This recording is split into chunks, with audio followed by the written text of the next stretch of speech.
Velkomin í hluthafaspjallið aftur til okkar. Hingað komin góðu gestur, Kristófer Oliversson, eigandi Center hótelin í Reykjavík, sem stór hótelkeðja. Og hvað, það ekki 10 hótel bara í miðbænum? 9 hótel og ef ég fer að leiðrétta þá best að segja konan á þetta með mér sko. Heyrðu, að sjálfsögðu? Svanfríður Jónsdóttir. Svanfríður Jónsdóttir.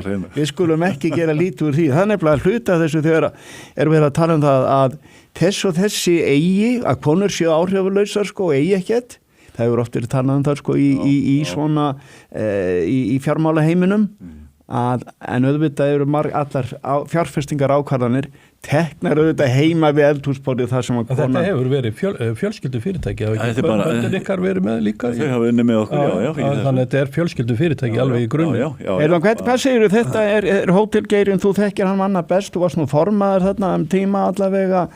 Hvernig staðan núna í þessu svona, eins og þetta lítur út núna? Jú, hún sko, það náttúrulega alltaf í þessum bransa búið að vera í gegnum áratugina, þetta nú komin hátt í 30 ár, yfir 30 ár sem búin að bætist alltaf við eitt á hverju ári. Já. Og þetta var gengið upp ofan. Staðan almennt góð, finnst þér svona, eru ferðamenn að streyma til landsins og eru full bókað, nýtingin góð? Já, sko, það svona smá, hvað ég var að segja, áskoranir núna, það hefur dregið úr núna, það hefur dregið úr sérstaklega vetrartrafikinni sem að hefur verið með, eða svona, það meiri harðari samkeppni á veturna heldur en það verið hefur og fækkar frá ýmsum mikilvægum löndum, flug að draga saman og svo framvegis, þannig að það svona í þingri kantinum mjög víða núna yfir vetrartíman sko. Og sumari lítur vel út og fyrra sumar var gott sko. Árið 23 var fínt. Er komin einhver uppgjör á Center hótelin svona fyrir síðasta ár? Þetta ekki réttum megin við strikið? Já, það sko við erum náttúrulega við erum með rekstrarfélag og svo erum við mikið af fasteignum. Já, þið erum með það í sikkoru félaginu. Við erum með það í sikkoru félaginu, sko, en ef við tökum rekstrarfélagi þá er ágætt svona til að skilja þennan bransa, sko. Árið 23 var bara nokkuð gott, eftir COVID og svona, bransina rétt úr sér. Já. Við vorum með eitthvað 350 milljón króna hagnað þá. Árið 24 var gistináttaskatturinn lagður á aftur og hækkaður á hótelin. Já. Og það voru svona hátt í 200 milljónir hjá okkur og það eiginlega bara fór út úr hagnaðinum. Skatturinn kom bara og hirti helmingin og það gerðist í bransanum. Þið sáu þetta bara með skýrum hætti. Og þetta var alveg fyrir séð, þá búið að benda á þetta. Þetta helmingurinn af framleiðinni úr þessum bransa sem að fór þarna. Já. Og svo hefur við erum ekki búin að gera upp árið 2025 en það verður, við höfum þakka fyrir að ná núllinu þar í rekstrinum sko. Þannig að það nú árið 26 verður vantilega hagræðingar ár og sparnaðar. Já. Ef við stoppum kannski við þetta sem út að nefna, sko, ferðaþjónustan vaxi gríðarlega hér á landi síðustu 10-15 ár og það sést meðal annars í gegnum ykkar starfsemi, þið eru svolítið svona sýni hvernig þetta hefur vaxið. Hvað eru mestu áskoranirnar? Er það að afla viðskiptavina, að kynna Ísland sem ferðamannaland, byggja upp þjónustu sem góð og ásættanleg fyrir ferðamenn, eða er það einfaldlega að bíða eftir og sjá hvað stjórnvöld skamt ykkur í breyttu rekstrarumhverju sinni?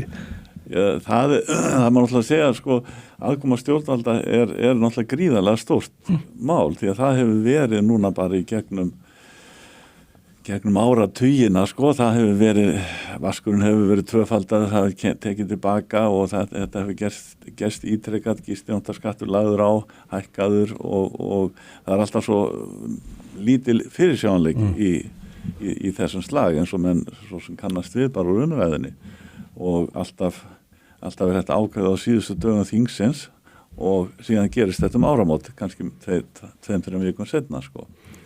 Þannig að þið eru alltaf svolítið upphafi hvers árs að bara átt ykkur á nýrri stöðu. Já, í raun og veru, sko, vitum við það kannski rétt fyrir jól, að við þurfum að vera með mannskap á vakt alltaf fullu áramótin til þess að breyta öllum sko, reikningum og gjöldum og kerfinu og breyta kerfinu því að það er alveg stór mál.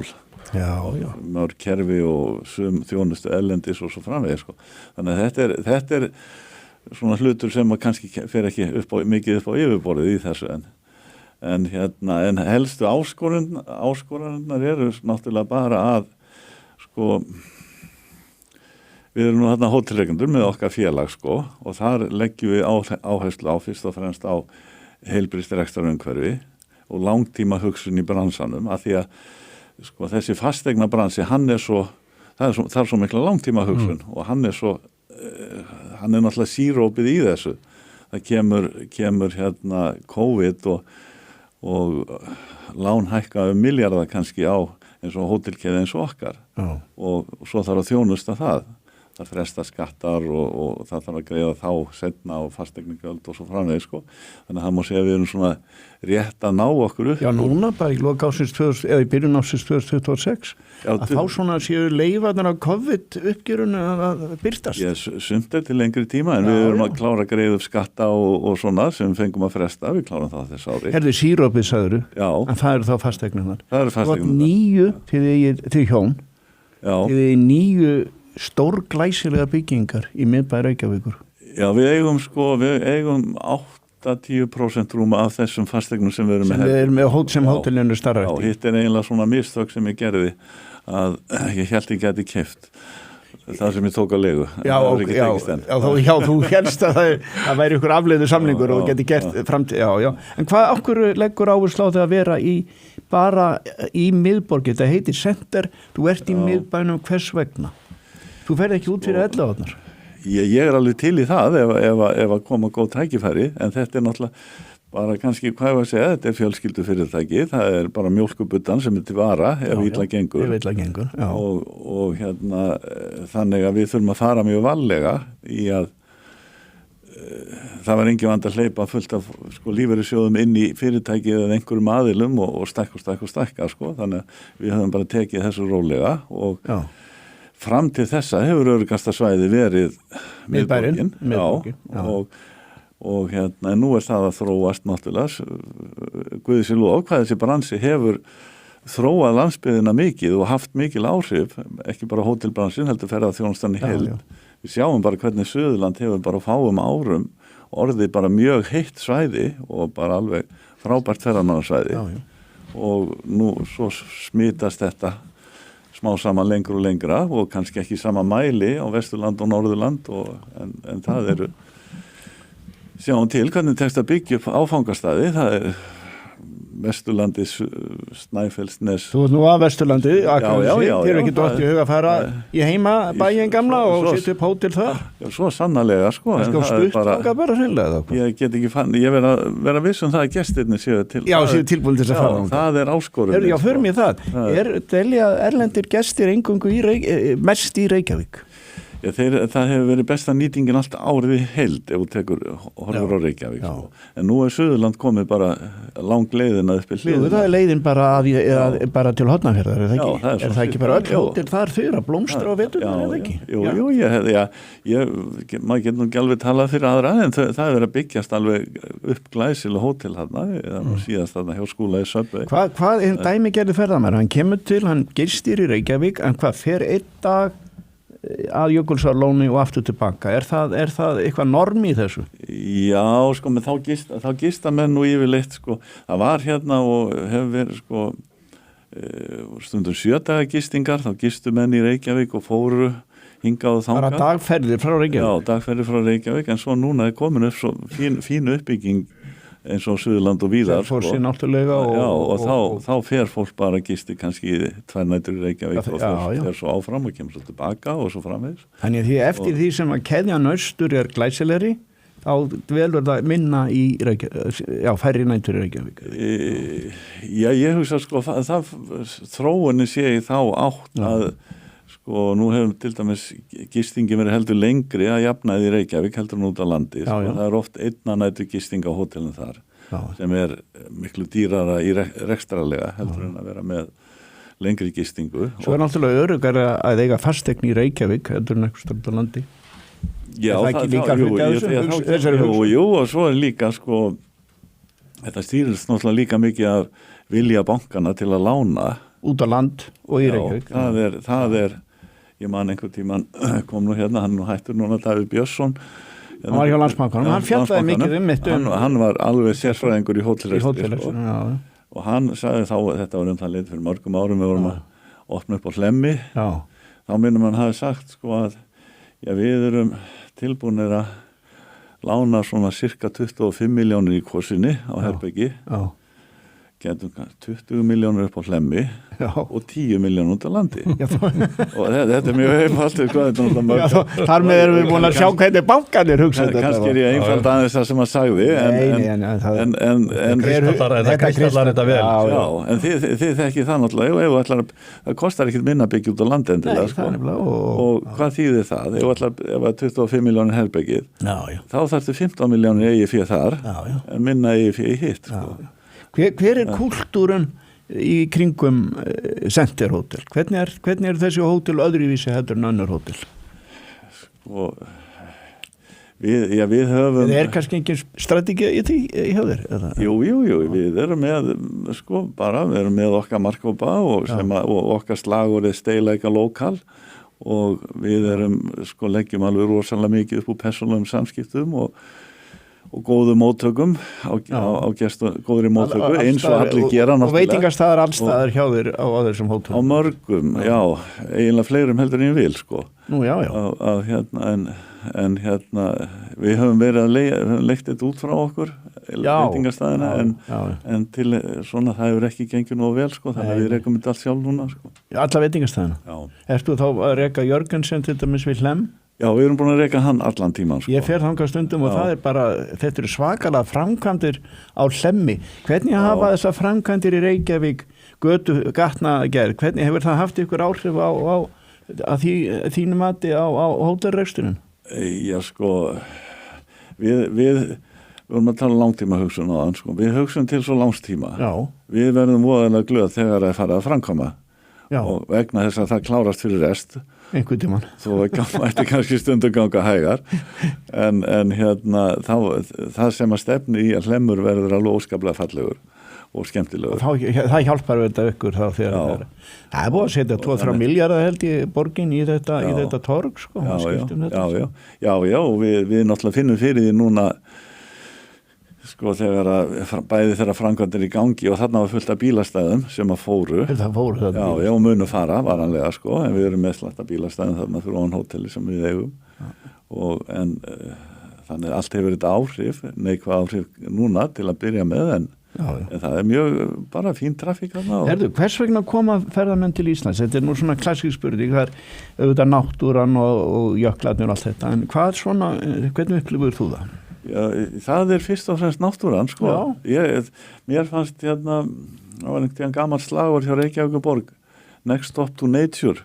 Já. Mér fannst það vera eitt af besta slagurðið sem við höfum verið með, því að vegna þess að þú getur búið í Reykjavík og svo getur þú farið upp á jökul á daginn eða Snæfellsjökul þá, eða þess vegna Mýrdalsjökul og ferðast náttúruna og komið svo að kvöldi, þannig að svona, góða dagsferð sem að gefur þið tilefnið svo til að vellauna þið með góðri máltíð kvöldið. Ef þið hugsið þetta bara út heim, það er óvíða sem að er svona glæsilegt kombo, ef svo má segja. Já, stutt út í náttúrulega.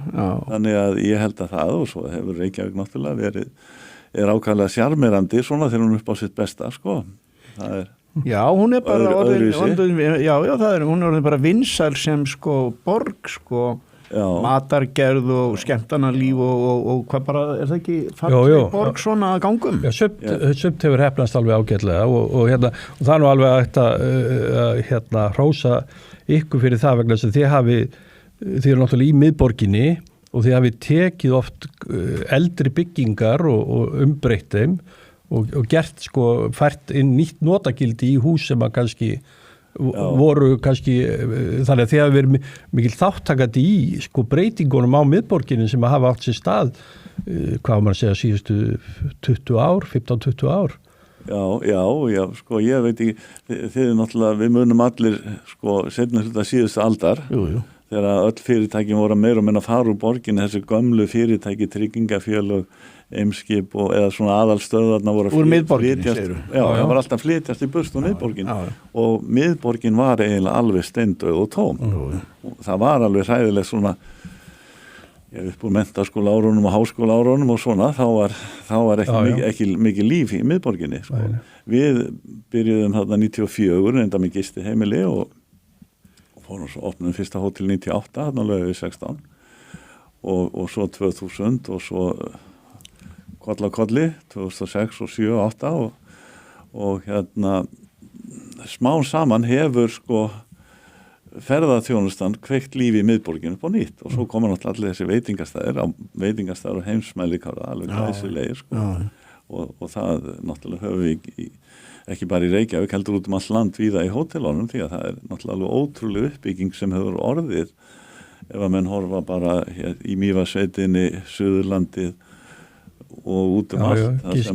Gisti möguleikar hafa breyst og afþreyinga sömuleiti líka. Og þetta að því ég nú gamall byggðastofnunarmaður, það var nú svona fyrsta jobbið eftir háskóla. Voru við ekki á sama tíma þetta við Rauðarárstíðin? Ég vann hjá Þjóðarstofnun sko 78 til 80. Þá var sko áætlanadeildin þarna uppi. Bjarni Bragi Jónsson var þarna og Sigurður Guðmundsson landfræðingur. Já. Og þessum tíma líka. Sigurður var minn yfirmaður þarna sko. Ég var þarna fyrst sumarmaður held ég 81. Já, ok, ég aðeins undan. Þá var Sverrir Hermannsson kommissar. Tómas Árnason var kommissar líka. Já. Kommissar, það gott og hann hérna frá Akureyri bæjarstjórinn gamli þar Bjarni mitt, frábær maður já, þetta var skemmtilegur en hvað segir við, þetta var út þetta er svona nei, en ég segi sko þá horfum maður kannski á þetta út frá því ef maður horfir á þetta sem byggðamál að því að nú hefur náttúrulega verið þekki allir, það hefur verið sko samdráttur í landbúnaði eða fækkun starfa í landbúnaði það hefur verið samþjöppun í sjávarútvegi eðlilega, teknivæðing og svo framvegis og þá hefur ferðaþjónustan komin í staðinn og þetta er kannski svo mesta byggðafesta sem hefur verið, sko hefur í raun og verið breytt mjög miklu svo víða út á landi sko. Alveg samanlega það er bara þannig að hérna vilt þessu að það er svo mikilvægt að þróa þessa atvinnugrein áfram með það í huga sko bændur eru ekki bara bændur lengur eru þeir með gistingu yfirleitt og eða vinna þá einhver stað á hótelinn í kauptúninu eða sem hafa byggt upp eigin hótelrekstur en segðu mér eitt sko hérna svona ef við aðeins lítum á umhverfi greinar sko við höfum stundum talað að lengi vel hafa talað að það væri tvett sem væri mikilvægt til að efla ferðaþjónustunum, það væri heilsársferðaþjónusta að til að bæta þá nýtinguna á ársgrundvelli og síðan jafnvel að fá sko verðmætari ferðamenn eða dýrari ferðamenn eða hvernig maður orða, ég held að reyndar það kemur nú kannski fáið til Ísland sem eru beinlínis blanki, landið er nú bara eðlimáli samkvæmt frekar dýrt en þá til dæmis stundum verið nefnt hérna ráðstefnu ferðaþjónustuna eða eitthvað í kringum það, hvernig finnst þér að hafa tekist að byggja þetta upp ef við horfum á þessa þætti að því þú ert nú í miðbænum og ráðstefnu ferðamenn þjónusta myndur nú alltaf verða svolítið miðbæjar dæmi Harpan áttu náttúrulega að leysa það ég gerði það lengi eftir að Harpan opnaði sko þá þakkaði ég skattborgunum fyrir að hafa tekið þetta skref að klára Hörpuna því að þetta var þarna á Brokey skútufélagið okkar og við vorum uppsátur á skútunum þar sem að hérna salinir eru núna og á tímabili voru menn að velta fyrir sér er hægt að fara þegar eftir hrunið sko þetta stoppaði allt sem við vildum bara er hægt að fara að geima skútur þarna sem við vildum bara loka holunni en þetta var klárað sem betur það sér engi maður eftir því núna sko og þannig að þetta er svona ráðstefnu höllin okkar í miðborginni og ég er náttúrulega með hótel hann í miðborginni. Hótel bara beint á móti. Beint á móti, já. Það er yfir gangstéttina. Já. Þú erum með Seðlabankann sem næsta nágrein líka. Já, það er ekki ónýtt maður. Nei, við keyptum það svona dæmi, sko, við keyptum. Var þetta ekki gamla fiskifélagi þetta einhvern tíma? Jú, við keyptum þetta það 2005. Það var eiginlega, ég segi nú kannski ekki alveg daginn eftir að var ákveðið að Harpan er sett niður þarna. Já, okay. Og þá sáum við þarna tækifæri og keyptum fiskifélagshúsið og byggðum svo 5 hæðir ofan á það. Alveg rétt. og þá hugsa já, við fáum svona verið í friði svona 3-4 ár sko, með þetta áður en að hérna 5-stjörnu hóteli kemur sko, en svo þegar það kemur þá gista fína fólki þar en allir hinir pöpullin hérna hjá okkur sem að fylgir alltaf. Já, þeir sem borga sína reikninga sjálf. Þeir sem borga sína reikninga. Hinir sem á vegum. En síðan liðu sko 15 ár og svo Edison eða hitt hóteli kom aldrei, þannig að við fengum miklu lengri og betri tíma kannski heldur en höfum reiknað með. Þannig að en það bílastæða vandamál, margir á bílum sem gista yfir þér? Já, það orðið bara alveg helmingurinn að ferðamönnum. Hvernig lítur það þá? Hvað ertu með bílastæði þá við öll? Nei, við erum ekki með, sko það náttúrulega bílastæði kjallarinn þarna undir hörpunum, það bílastæði hús víða og kannski það jákvæða svolítið að ferðamaðurinn svolítið á öðru róli sko, þeir eru flesti farnir út klukkan 9 á morgnana. Já, koma heim á kvöldin 5-6 á kvöldin eitthvað svolítið sko. Þannig að þá dreifast þeir svolítið út hverfin, en þetta óneitanlega. Þetta svolítið vandamál náttúrulega. Alveg efni heilan þátt bílastæðamálin sko, í Reykjavík. En hérna umferðarmiðstöðin, BSI, hvernig maður bara horfur að það, mér finnst þetta að vera svo hallarislegt sko. Fólk að koma þarna, þetta svo rörlegt hús, þarna hefur hólóttur vegur, bílaplanið hefur ekki verið sko malbyggað og fólk með ferðartöskur ykkur staðar að fara og hvað finnst þér umferðarmiðstöðuna? Terminal 1 á Íslandi, sem að þú ert að koma til Reykjavík. Já, það sko sem betur fyrir að gestunum skuttlaði yfirleitt beint á hótelin svona nokkurn veginn sko. Úr Keflavík? Já, það margar. Ertu með þín eigin skuttlur þá? Nei, ekki ennþá, en hver veit, það alltaf verið að þrengja að okkur og fækka söfnunarstöðunum sko, og ít okkur lengra í burtu. En auðvitað hvort þú nefnir hérna BSI flugstöðina í Reykjavík sko, þetta er náttúrulega bara hrörlegar byggingar sem að þetta skammar bara miðað við hvað margt glæsilegt. Já, ég held að hvað ég að segja, hóteluppbyggingin, veitingahúsuppbyggingin og allt þetta mjög glæsilegt og allt á heimsmæli hvar að meira og minna sko. Það sem einkaframtaki sér það allt í lagi, en svo kemur það sem ríkið á að sjá og það getur aldrei tekið ákvarðanir, náttúrulega búum við endalaus óvissu við flugvöllin og annað slíkt, en þessi mannvirki, eins og Jón nú að nefna, þau skipta auðvitað svolítið máli fyrir svona ásjónun og skilvirkni í kringum þessi ferli, sko, þannig að þetta nú kannski væri bara farsælast að ferðaþjónustan tæki yfir rekstur á þessum mannvirkjum með einum öðrum hætti. Já, það skildi þó ekki vera. Þetta væri munurinn á einkaframtakinu og opinbera framtakinu. Það þýðir ekkit að sko fyrir neytendur að kvarta yfir því sem ríki gerir. Það ekki til að hlusta. Hvaða hótel yfirleitt fullbóka hjá þér? Þú keyptir nú, það vakti athygli á sínum tíma í COVID held ég, þá var ekki COVID sem þú keyptir, sko, þá opnaði þannig í Héðinshúsinu. Það var alveg, mennsuðu bara, Kristófer Oliversson, hann alveg bara genginn á göflunum, hann að fjárfesta og opna hótel þegar allt í látiðum? Já, við náttúrulega byrjuðum á því löngu fyrr, sko. Já, takk ákvörðun eins og þú segir. Og svo ætluðum við að opna það í apríl, þarna 2000. Já, nei, í COVID, sko, þarna á Grandanum. En COVID kom í mars og þannig að við vorum að þæfa það í hátt á annað ár sko. Hefur þetta ekki gengið ágætt á þarna? Jú, við vorum einmitt að fá endumat núna á hérna fasteignamatinu, 8-10 milljónir fasteignagjöldin fyrir sem voru þau sem að sko frá því að þetta var lítilsvirði og þar eru að stækka 30 herbergi byggja ofan á norðurenda opnum það á næstu vikum. Þú er komið með þarna mikið, hvað heitir þetta þessi byggð þarna sem að það mikil íbúðabyggð sem hefur risið sko fyrir fram að gamla Héðinshúsið og snýra sem að heitir Héðinsreiturinn en markast með kalluða Vesturvin. Vesturvin, ég var að leita því orði. vestur við. Það mikil byggð. Er útsýnið þá bara ekki neitt hjá þeir lengur frá þessu?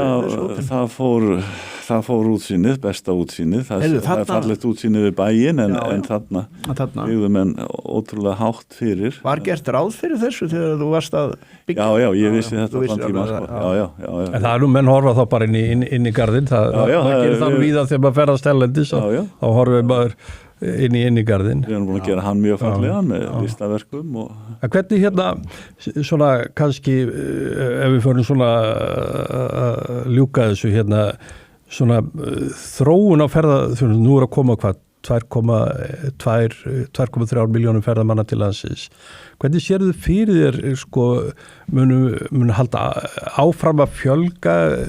Hver er svona framtíðarsýn þín þegar þú horfir á svona ferðaþjónustunni í heild sinni? Þú komst inn á þarna í upphafi þessa megin grunninn í okkar stefnumótun alveg frá síðustu öld.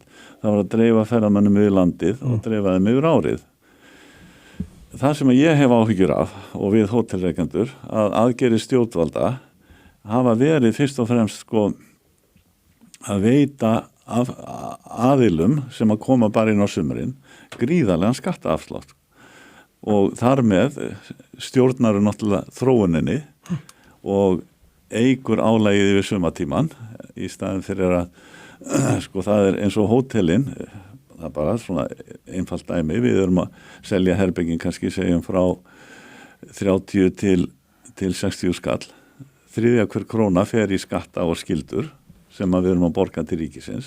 Þannig að það er á bílinu 10 til 20.000 krónur per nótt með þetta verðbíl sem fer í skatt og skyldur. Það er mjög há fjárhæð. Það er gríðarlega há fjárhæð. Það er bara að staldra við þess að þriðja hver króna fari í skatta. En það er svo merkilegt að þetta eru 200 milljarðar kannski í heildina sem er ferðaþjónustan að skila í skatt og skyldur og ef við segjum að 50 milljarðar séu það er fjórðungur sem fer til sveitarfélagana í gegnum þennan bransa og en hvað gerir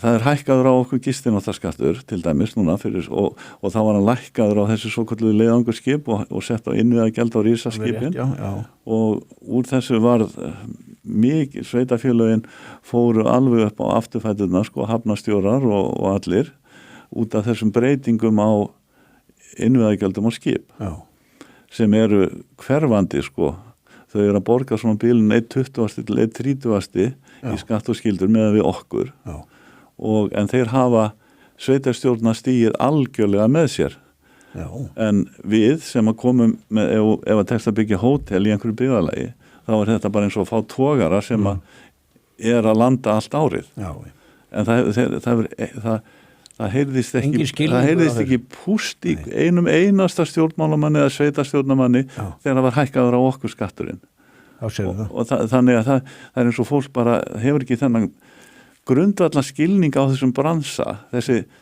mikilvæga langtíma hugsun og þessi sjálfbærnir sem við þurfum að hugsa alltaf, við ætlum að byggja upp allt árið. Það er engin áhuga á hótelrekandunum sem að streða 12 mánuð árið og að halda opna á veturna og svo framvegir En svo kemur erlent skipafélag skráð á aflandsegjum og hvað gerir Reykjavík?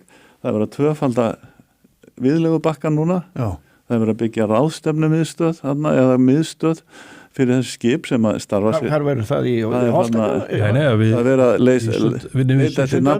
að leita eftir nafni núna, Og ég sé að það eru miklu veislusali sem er búið að leigja út, sem að er farið að selja sem ársáttíða veislusali og annað. Það er alltaf að búa til samkeppni. Bæði skattleikur og fer svo í samkeppni. Þannig að og þetta er það sem að yfirvöld styðja við. Við styðja við Airbnb sem að kemur inn, hefur við 90 daga ári og kemur inn yfir sumarið. Hvernig styðja þér við Airbnb, segir þú? Með skattleysi. fyrstu 90 dagarnir eru skatt. Þeir borga ekki gistináttaskatt, ekki virðisaukaskatt og yfirleitt ekki þessa skatta sem við erum að borga. En hvað er mikil samkeppni frá Airbnb, svona cirka? Er þetta 4-5.000 íbúðir þá? Þetta eru sko, það eru 5.500 herbyggi í Reykjavík. Já, í Airbnb? Nei, í hótelum. Á sumurinn eru yfir 8.000 í Airbnb. Yfir 8.000 herbergi í Airbnb sumurinn? Já, og svo algengt að það séu skipið höfnum cirka, það þarf ekki mörg skip. Nei. Þá ef það eru 12.000 manns í bænum sem að koma frá skipunum, þetta hefur nú verið upp í hver 16.000 á hæstu dögum. 12.000 manns, það eru 6.000 herbyggi. Þannig að það eru 5.500 í hótelunum, 6.000 í skipunum og 8.000 í Airbnb. Þetta er svona júlídagur í Reykjavík. Þetta er júlídagur í Reykjavík. Og það eru þið sem borgið skattana. Þið borgið skattana. Allur áhugi stjórnvalda virðist vera á... Það virkar mjög sanngjarnt kerfi. Heyrðu, kannski en ég greip nú inn í lítur árið ágætlega út. En það sem ég er að segja, þetta er skammtíma hugsun og þetta er ekki sjálfbærni. Við erum alltaf að hugsa langtíma hugsa sjálfbærni. Sko. En er þetta ekki svolítið vandil, þetta, hvað bara að segja, helst vill maður nú að það sé svona sjálfvirkni í því að segja að gestinni koma og þeir fáið þjónustan er byggð og hún fær gestina, að stjórnvöld séu kannski ekkit endil alltaf með puttana í stefnumótun og framþróun í þessu, en sumt þarf kannski að gera eigi að síður. Hvað ætlum við okkur með ferðaþjónustu? Er það alltaf með svona uppákomur þar sem að þið þurfum bara að eyða áramótunum og jólum og áramótum í að uppfæra bókhaldskerfin og hvernig þið reikni út skatta og skildu upp á nýtt, eða er eitthvað stefnumótun í gangi?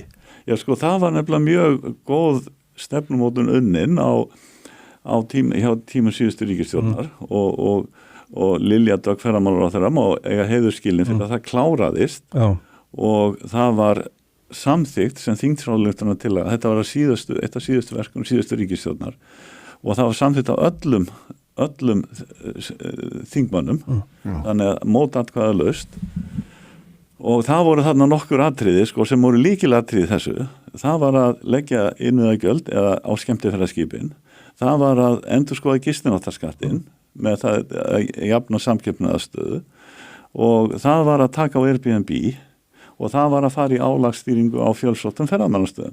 Þetta var svona mínu mati þau atriði sem skiptu mestu máli úr þessari stefnumótun. Og við bara vonum ennþá að stjórnvöld...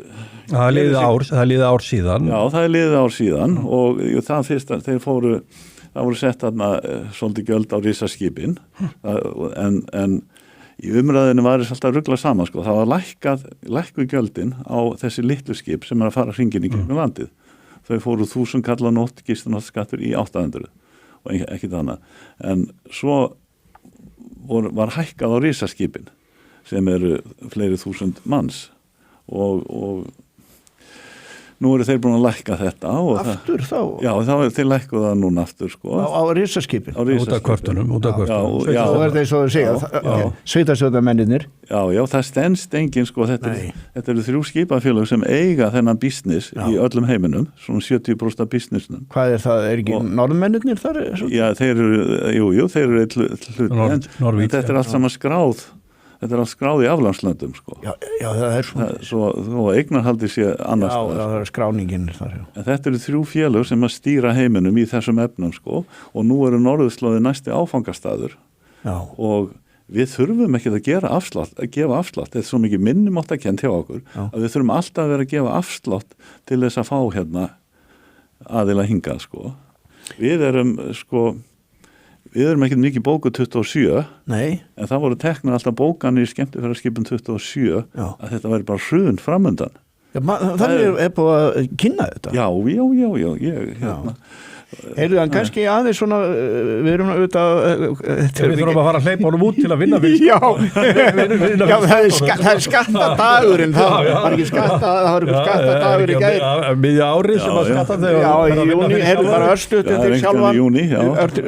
þig sjálfan og þína konu, þið hvað þið byrjuðu í fyrst keiftu þarna á Flókagötunni hvar keiftu? Já, það var gistihús við Snorrabraut á horninu þarna. Horninu á Snorrabraut og Flókagötu, Þar byrjaði ævintýrið. Já. Hvernig gat það gerst að opinber starfsmaður hjá Byggðastofnun og konaðin hjúkrunarfræðingur, skurðhjúkrunarfræðingur, hvað kom til að þið allt í einu farið og kaupið gististað og eru núna, við skulum segja, með 9 stórglæsileg hótel í Reykjavík? Reynda var ég starfandi á PricewaterhouseCoopers þegar við fórum í þetta. Ég ætlaði ekki að... Fór það, var hjá Hagvangi eftir Byggðastofnun og var reyndar í sjávarútveginu þarna á milli líka. Þannig að og konan... Sjávarútveginu, hvað það? Ég var framkvæmdastjóri fyrir togarútgerð og frystús á Skaganum, Haförnin hérna. Já, Haförnin. Sem að fór svo inn í HBK og síðan HBK inn í Granda. En hvað, ævintýrið? Já, þetta, það var eiginlega, sko, þetta æxlega svona með lífið, sko, við vorum svona að velta fyrir okkur, ég langaði mest að fá mig skip og kvóta, en það var voðalega erfitt. Kaupa togara? Já, það var eiginlega mjólkubötan réð ekki við það, sko, og svo æxluðist málið nú þannig að pabbi gamli, hann fór á eftirlaun, seldi húsið sitt upp á Skaga og flutt inn á gistiheimili í bænum og var að leita sér íbúð. Já. Og bjóð það smá tíma og það fór ágætlega hann þar og smá saman, það var gömul kona sem átti þetta, smá saman. Eftir þá talum núna gistiheimili sem hvernig það var, já. Og hún var að reyna að selja og bauð honum það til kaups sem hann hafði engan áhuga á og við fórum svona að horfa á það, sko, og nú það var úr að við bauðum í það, þarna vorið 94 og hún var ekki ánægð með það sem við buðum og tók svo sumarið, svo hringdi hún með haustið 94 og sagði hún væri til í að selja á þessu verði, sko. Já. Og þá var verið að leggja virðisaukaskatt á þennan bransa og svona og alltaf fara í núverandi horf. En hvað, og þið bara... Þannig að við ákvaðum að pabbi sagði okkur frá þessu og við ákvaðum að slá til og keyptum þetta og hann bjóð þarna. Þú kaupti bara gistiheimili yfir pappa. Já, fyrir pappa.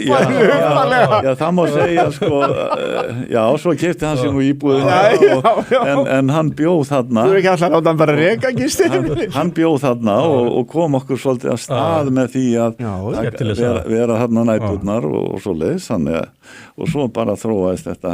Eitt af öðru. Hvenær keyptuðu á Laugavegi 16, segirðu? Er það ekki með hliðun að mála menningu? Jú, það var það ég sá að það var einhver maður hérna, Karl Steingrímsson sem ég kannaðist ekki til. Í pelsinum? Já, sem að ég kom síðar hver var og hann var að auglýsa þetta til sölu, sko. Og í millitíðinu var ég að vinna stefnumótun, sko, fyrir Halldór Blöndal í ferðamálum. Já. Og var fyrir hann Hagváns, þá var við vorum með það verkefni fyrir Halldór og það var mjög umfangsmikið verkefni og eiginlega fyrsta svona, hvað ég var að segja, alvöru stefnumótunum sem var unni. Já, í ferðarþjónustu. Skiluði því þarna 96, eitthvað svo leiðis, minnum mig.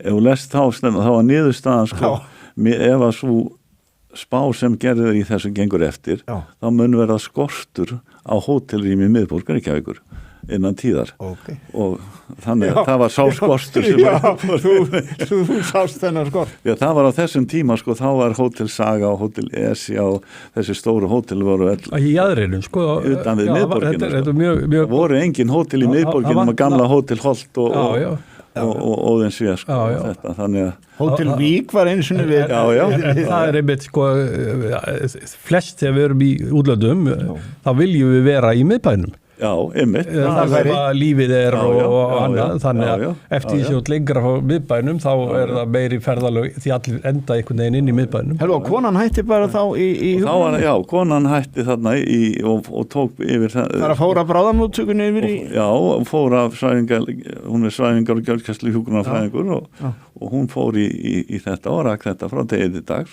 Pabbi gamli sá þetta nóttinni, pabbi heitinn og hérna, já, þetta svona byrjaði ævintýrið. Já, en svo sáum við fljótt að þetta var ekkit vit í þessu í raun og veru, þetta var þarna svona umhverfið var svolítið, við vorum mjög streit, sko, umhverfið var svolítið svona svörstarfsemi og alla vega, sko, sem að hefur eiginlega ekki verið í hótelrekstur. Ég hef aldrei verið varið við það að hótelrekstur, hann er rekinn bara upp á borðinu og bara eins og fyrirtæki eiga verið rekinn, sko. Þannig að við fórum úr þessu fyrst byrjuði með skjálbrið og voru með þetta með og Laugaveg 16 Já. og svo keyptum við klöppina þarna á Klapparstíg 26 Já, ok. við hliðin á Canopy Já. og erum með það ennþá og þá seldum við gistiheimili sko. Við Flókagötu Við Flókagötu, já. Er það ekki rekið ennþá, veistu það?